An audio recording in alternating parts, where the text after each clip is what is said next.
ঝালকাঠির কাঠালিয়া উপজেলার শৌলজালিয়া ইউনিয়নের দোগনা গ্রামের বিস্তীর্ণ তিল এবং সূর্যমুখী ফুলে নেচে বেড়াচ্ছে মৌমাছি।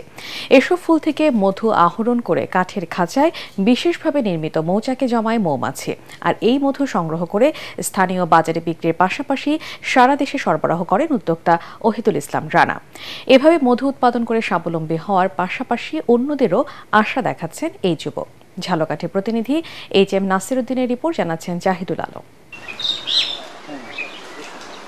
2018 সাল থেকে তিল, সূর্যমুখী, সরিষা, কালিজিরা সহ বিভিন্ন ক্ষেতের পাশে বিশেষ পদ্ধতিতে মৌমাছির সাহায্যে মধু সংগ্রহ করে আসছেন ঝালকাঠির ওহিদুল ইসলাম রানা। চলতি তিল ও সূর্যমুখীর মৌসুমে কাঠালিয়া উপজেলার দোগনা গ্রামে মধু সংগ্রহের 5 শতাধিক বাক্স বসিয়েছেন তিনি। আকার ভেদে যার প্রতিটি বাক্সে রয়েছে 8 থেকে 10 হাজার মৌমাছি। প্রতি সপ্তাহে 40 থেকে 50 মণ করে মধু সংগ্রহ করছেন ওহিদুল। এই মধু স্থানীয়ভাবে 700 টাকা কেজিতে আর পাইকারিতে 22,000 টাকা মণ দরে বিক্রি হচ্ছে।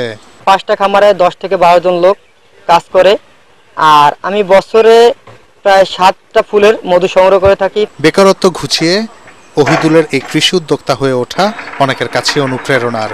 তার কাছে পরামর্শ নিচ্ছেন মধু উৎপাদনে আগ্রহীরা। ফুল থেকে মধু সংগ্রহ করে বক্সে রাখা, তারপর আমরা বক্সের থেকে মেশিন দিয়ে সংগ্রহ করে বাজারজাত করতে হয়। 80টা ঝাইরে ফ্রেমগুলো আমাকে দিচ্ছে, আমি ফ্রেম থেকে মধুটা সংগ্রহ করে এটা আবার মেশিন থেকে ড্রামে করে বোতলজাত করে আমরা বাজারে বিক্রি করি। আমরা ওনার মধু চাষের মাধ্যমে অর্গানিক মধু পাচ্ছি। বাণিজ্যিকভাবে যারা মধু উৎপাদন নিয়ে পরিকল্পনা করছেন তাদের প্রশিক্ষণ সহ সব ধরনের সহায়তা দেওয়া হবে বলে জানায় বিসিক। যদি ঝালকাঠির কোনো উদ্যোক্তা এই পেশা গ্রহণ করতে চায়, বিসিক তাদেরকে কারিগরি প্রশিক্ষণ এবং আর্থিক সহায়তা করতে বদ্ধপরিকর।